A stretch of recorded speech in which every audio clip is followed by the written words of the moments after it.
অনেক ছেলে পেলে দেখেন, মসজিদ দেখা যায়, নামাজ হইতেছে, মসজিদের পাশে রাস্তার পাশে দাঁড়াইয়া জানোয়ার মুসলমানের বাচ্চা অনবরত মোবাইল টিপতেছে, হাসতেছে, লাথি দিতে আছে, ওইতের চুল ধরে টানতে আছে। আহা, হায় হায় হায়, কে তারে আল্লাহ ভুলাইয়া দিল, কে তারে নামাজ ভুলাইয়া দিল, কে তারে জীবনের তরে জাহান্নামের রাস্তা দেখায় দিল। ওহো, আফসুস, আফসুস ওই জীবনের।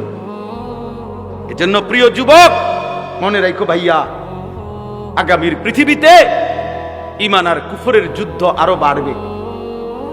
ইসরায়েল আর ফিলিস্তিনের যুদ্ধ না, ঈমান আর কুফরের যুদ্ধ। ভারত আর পাকিস্তানের যুদ্ধ না, ঈমান আর কুফরের যুদ্ধ। আরাকান আর বার্মার যুদ্ধ না, ঈমান আর কুফরের যুদ্ধ। কাশ্মীর এবং ভারতের যুদ্ধ না, ঈমান আর কুফরের যুদ্ধ। আর ইনশাআল্লাহ মুমিন ঈমানদার আল্লাহর কালেমা বুলন্দ করবে যারা, কালেমার জন্য লড়বে যারা, নিশ্চিত আল্লাহ আজ কিংবা কাল তাদেরকে বিজয় দেবেই দেবে ইনশাআল্লাহ।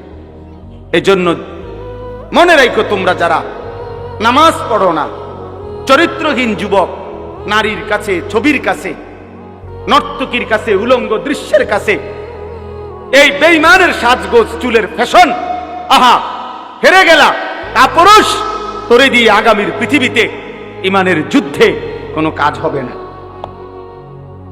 মনে রাখে, বাতে খাইবা আর ঘুমে যাইবা আর বেড়ি চাইবা আর উলঙ্গ দৃশ্য দেখবা। মনে রাখো আব্বা, মোমেন যারা, জানবাজ মুজাহিদ যারা, তারা ঠিকই যুদ্ধ করবে, আর তুমি তখন নাফরমানি আর অসভ্যতার মধ্যেই ডুবে থাকবে। এজন্য যদি বুঝ থাকে, দিমাগ থাকে, তো ফিরে আসো।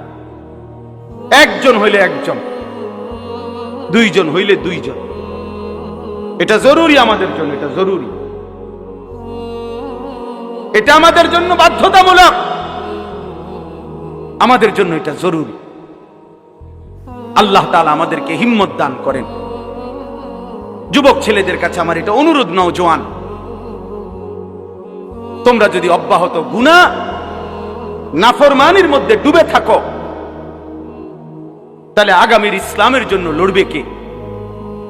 সারাদিনে যদি এক ওয়াক্ত নামাজ পড়তে তোমাদের মন না চায়, প্রিয় ভাই, আল্লাহকে সেজদা দিবে কে? তাইলে